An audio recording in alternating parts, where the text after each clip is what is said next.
Salut mon ami, j'espère que tu vas bien. Dans le cadre de la capsule numéro 10 du défi 30 jours de Martin Latulippe, les hommes modernes s'expriment. Aujourd'hui, j'ai quelqu'un de vraiment spécial que je connais de l'Académie Zéro Limite. On s'est rencontrés récemment. Paul Boisvert, qui est un coach, conférencier, blogueur en poids et santé. Et il va nous parler aujourd'hui vraiment du lien entre l'activité physique, qui était vraiment le centre de tout son parcours, avec l'estime de soi et de tester et repousser nos limites pour finalement les respecter. On va aller d'abord dans le cœur du sujet, mon cher Paul. En 2002, qu'est-ce qui s'est passé avec toi? Tu voulais nous partager, je pense, un défi que tu as relevé en 2002. Comment ça va aujourd'hui, Paul? Oui, alors, bonjour Perry, content de te rencontrer. Alors, dans ma vie, l'activité physique a toujours été importante au niveau du contrôle du poids, au niveau social, de la gestion du stress. Mais en 2002, je m'en suis servi comme pour rééquilibrer ma vie. OK. Alors, pour rééquilibrer la vie, ça veut dire que je me sentais en dehors de mon équilibre de vie. Et à la journée de mes 40 ans, le 15 mai 2002, je me sépare de mon ami, qui avait aussi 2 enfants, ouais.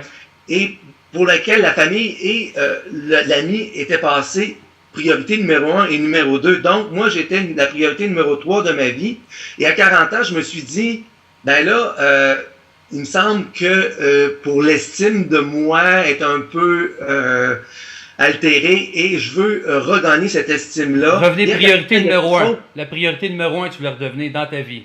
Je dirais, pour le rééquilibre de la vie. Et il y a des choses qu'on ne veut plus accepter dans notre vie. Exact. Là, j'ai dit, je vais me lancer un défi. Je vais me lancer un défi, d'abord, de me remettre en forme, de perdre 25 livres que j'avais pris en trop. Et mon défi pour amalgamer le tout, ça a été de battre un record provincial. À la natation. Je me 6 mois pour le faire. À la natation, c'est ça, hein, je pense? Natation, c'est ça. Et c'était mon premier record provincial, donc un gros défi, puis d'autant plus que je n'étais plus en forme à 40 ans, et j'ai travaillé 6 mois, et après 6 mois, j'avais perdu mes 25 livres, je m'alimentais mieux, et là est arrivé cette journée-là, où est-ce que les habitudes de vie étaient meilleures, mais il fallait que je réussisse ce défi-là, et si je ne le réalisais pas, je ne sais pas ce qui serait advenu, qu'est-ce que j'aurais dû faire, parce que j'avais mis tellement d'efforts. Donc, ce résultat était important. Et donc, j'étais très nerveux. Et finalement, je l'ai battu, ce record-là. Wow, félicitations. Et donc, une très grande fierté, mais c'est une fierté personnelle, OK? C'est pas quelque chose qu'on dit à tout le monde et il n'y a pas de prix associé à ça. C'est vraiment moi avec moi. Good, une fierté. Une fierté, rééquilibre de vie. Et après ça, je me suis servi pour continuer à construire là-dessus et j'ai continué à avoir d'autres défis qui m'ont mené en 2008, après avoir battu plein d'autres records provinciaux, au record provincial le plus important, qui était le 800 mètres en bas de 10 minutes. Donc, un gros défi pour moi. Je m'étais préparé très, très bien. Un entraînement dédié, concentré. Et cette journée-là, j'étais tellement sûr de battre mon record que j'en étais très ému à l'échauffement. Mais ça passe ou ça casse. C'est-à-dire que tu y vas pour le record, puis si tu le fais pas, à un moment donné... Too bad. Tu le fais pas, mais effectivement, ça a cassé.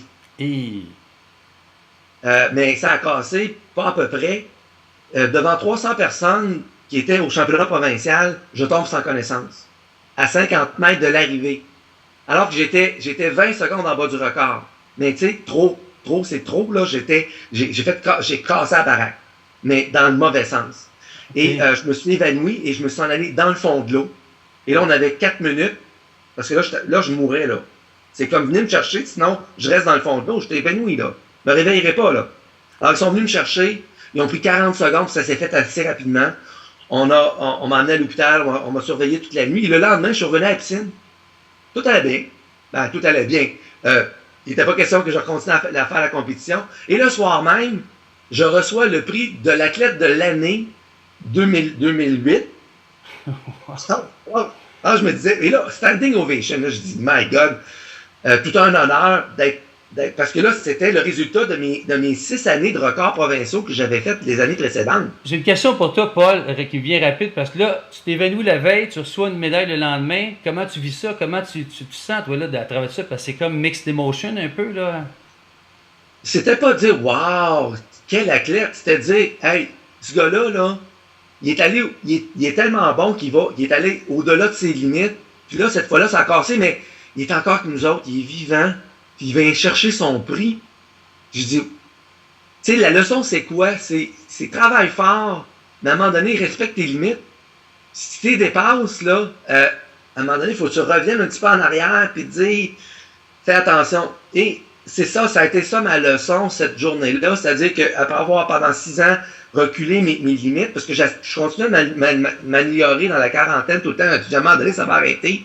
Et ça a été un peu la limite. Mais en fait, ma limite, ça a été de dire, en fait, je veux le battre quand même, ce record-là. J'avais pas tout à fait compris. L'année suivante, je l'ai refait, mais avec la bonne stratégie, où est-ce que je l'ai battu juste de 2 secondes. Et là, j'avais bouclé la boucle. Et là, j'avais atteint tous mes objectifs. Et donc... Mais toi, est-ce qu'on peut dire que l'activité physique tout au long de ta vie, là, parce que ça fait vraiment partie de ta vie, ça a un lien direct avec tester et repousser ses limites, et aussi avec l'estime de soi, je pense que tu me partageais un peu plus tôt, avant qu'on... La fierté, le regain de l'estime de soi pour revenir à l'équilibre de vie. Exact. Et tester ses limites, parce qu'à un moment donné, là, je suis dans la cinquantaine, et mon corps a ralenti vraiment. Alors, je me continue de me servir de l'activité physique, mais en respectant mes limites. Ouais. Que quand tu sais que je vais comme, pas m'évanouir, mais que je me sens un peu plus spacey dans ma tête, que là, je ralentis, puis, tu sais, les records, j'ai plus besoin d'en battre. Donc, la camaraderie, la gestion du stress, l'équilibre de vie, je suis à mon poids santé, je prends plus de médicaments, mais j'ai peut-être plus besoin de battre de records pour être capable de jouir de l'activité physique, d'avoir du plaisir. Super. Hey, c'est pas mal de temps qu'on a aujourd'hui, Paul. Je trouve ça vraiment inspirant, ton partage, de voir vraiment le lien avec l'activité physique, repousser ses limites, l'estime de soi. C'est tout interrelié, ces choses-là. Oui. C'est ce que je fais en coaching poids santé avec mes clients qui se servent de l'activité physique, de la perte de poids pour reprendre l'estime de soi. Super. Hey, merci beaucoup, Paul. Je te souhaite une bonne fin de journée. Merci aux auditeurs qui nous écoutent. Si vous avez des commentaires, ne vous gênez pas d'écrire vos commentaires et de partager la vidéo. On se dit à la prochaine vidéo. Merci. Ciao. À toi. Bye bye.